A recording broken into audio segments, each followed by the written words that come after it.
अभी हम लोग मुंबई के नारकोटिक्स कंट्रोल ब्यूरो के ऑफिस के सामने हैं। थोड़ी देर पहले यहाँ पे प्रेस कॉन्फ्रेंस हुआ था।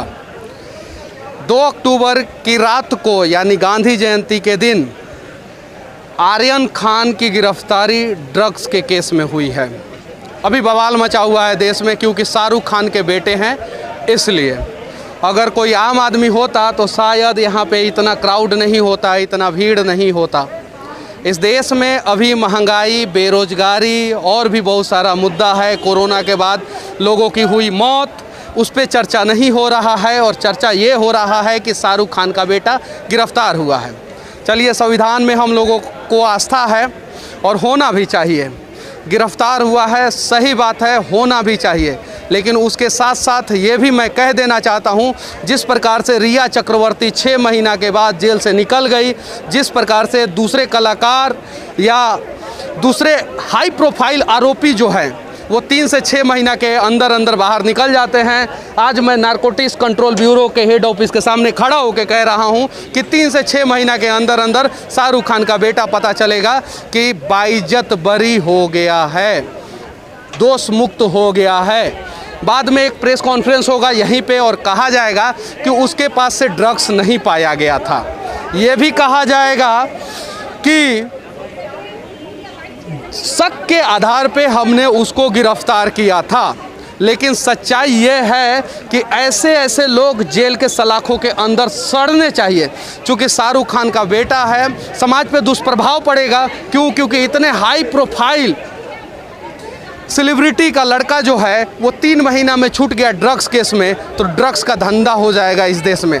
चलिए, इसके पहले भी एक इस देश के मशहूर बिजनेसमैन हैं, उनके पोर्ट पे भी ड्रग्स पकड़ा गया था, लेकिन वहाँ पे इतना भीड़ नहीं हुआ, उस चीज़ों को इतना अच्छे ढंग से नहीं दिखाया गया। अगर उस चीज़ों को भी इतना अच्छे ढंग से दिखाया गया होता तो दुनिया के बाहर देशों से कैसे ड्रग्स हिंदुस्तान में आता है ये भी जांच का विषय है, और इस पे भी जांच होना चाहिए। और वैसे आरोपी भी पकड़े जाने चाहिए जो जहाज़ों से, प्राइवेट चार्टर प्लेन से, दूसरे देशों से जो है ड्रग्स हिंदुस्तान में मंगाते हैं और हिंदुस्तान का आने वाला भविष्य, युवा जनरेशन को बर्बाद करने का प्रयास करते हैं।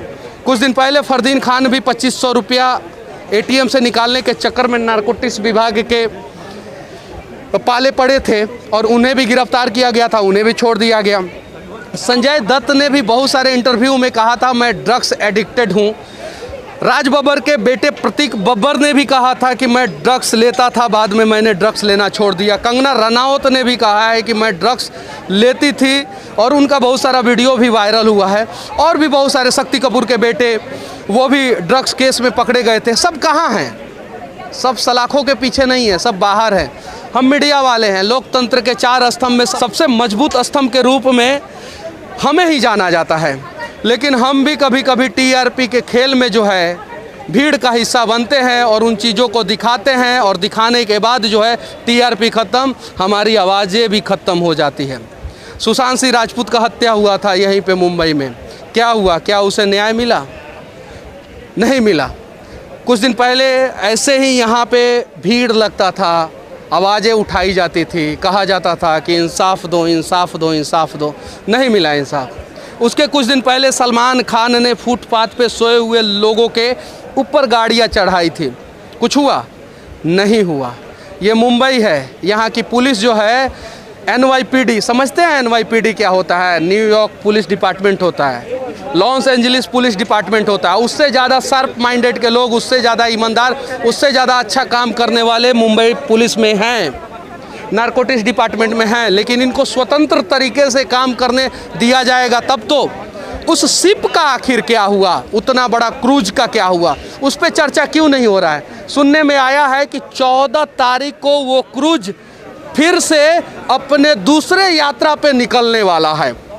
कुछ दिन पहले तक सी लिंक के पास आप लोग चले जाते, वहाँ पे बहुत सारा क्रूज खड़ा रहता था।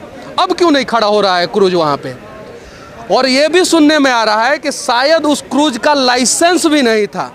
आखिर उस क्रूज में किसका पैसा था? अब सुनने में आ रहा है, गुप्त सूत्रों से पता चल रहा है कि बहुत बड़े बड़े नेताओं का पैसा उस क्रूज में था। इसके वजह से शायद जो है उस क्रूज को छोड़ दिया गया। पहले तो उस क्रूज को पकड़ना चाहिए। जैसे नारकोटिक्स डिपार्टमेंट जो है यहाँ पे गाड़ियाँ सीज करती है, सीज की हुई गाड़ियाँ है ये, शायद से ये सब भी गाड़ियाँ, तो उस हिसाब से क्रूज भी सीज हो जाना चाहिए था। नहीं, क्रूज बड़े आदमी का है, बड़ा बिजनेसमैन का है, बड़े लोगों का है, तो क्रूज सीज नहीं होगा। लेकिन अगर आप मोटरसाइकिल से चल रहे हैं, गलती से 2 ग्राम गांजा उसमें मिल गया तो आपके साथ साथ मोटरसाइकिल भी सीज हो जाएगा। ये है देश का कानून, ये है देश का संविधान। चलिए, आर्यन खान को इसलिए अंदर किया गया है कि अभी यूपी में बवाल मचा हुआ है, पेट्रोल महंगा हो रहा है, बेरोजगारी बढ़ी हुई है। 2 करोड़ देंगे, 2 करोड़ देंगे, सालाना देंगे कि लेंगे पता ही नहीं चला। कोरोना में 7 करोड़ 75 लाख लोग बेरोजगार हुए हैं और भी बहुत सारा भ्रष्टाचार। उन सब चीज़ों को दबाने के लिए मुद्दा उठाया जाता है और फिर मीडिया है हमारा क्या कर्तव्य बनता है, चलो निकल पड़ो।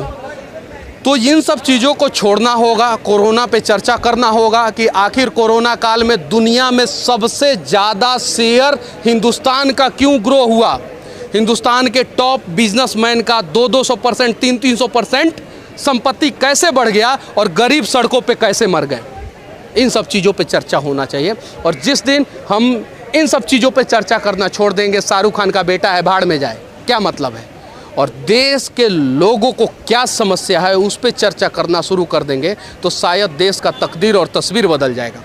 मीडिया का काम है कि जनता की समस्याओं को नेता तक पहुंचाना, और नेता का काम है जनता की समस्याओं का समाधान करना।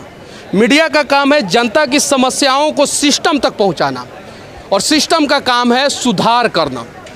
लेकिन आज के समय में नेता क्या सोच रहे हैं, वो भाषण क्या दे रहे हैं, उनकी बातों को हम जनता तक पहुंचाते हैं। नेताजी ने कहा है 4 किलो चावल आप लोगों को फ्री में दिया जाएगा, ये नहीं पहुंचा रहे हैं कि लोग भूखे हैं, मर रहे हैं। पेट्रोल और डीजल के अलावा भी बहुत सारी समस्या हैं। आखिर स्वास्थ्य व्यवस्था पे, वेंटिलेटर पे इतने सारे पैसे खर्च हुए, आखिर ऑक्सीजन कहाँ से आने वाला था, कहाँ गया।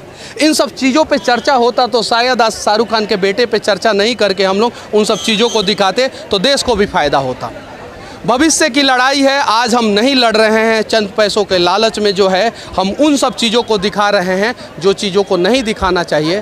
कल यह देश और इस देश के लोग जो है हमसे सवाल करेंगे। और आज गोदी मीडिया एक शब्द है, वो शब्द इसलिए है क्योंकि सही में हमें अपने अंदर झांक के देखना होगा क्या समस्या है इस देश का, उसको दिखाना होगा।